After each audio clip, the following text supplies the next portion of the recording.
Áďo.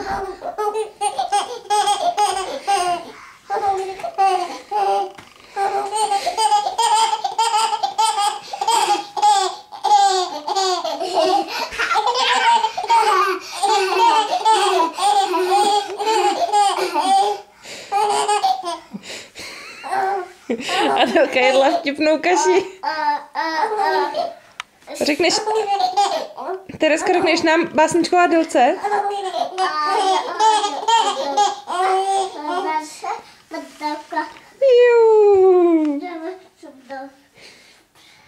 A ještě se podívej na Áďu, ona se na tebe tak hezky směje. Ona má šup dolů. Tedy? Ona má šup dolů. Tak uděj šup dolů, no, opatrně.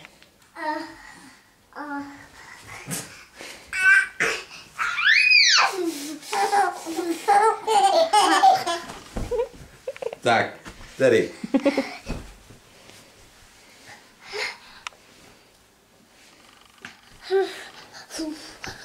Tak pojď špinkat, jo?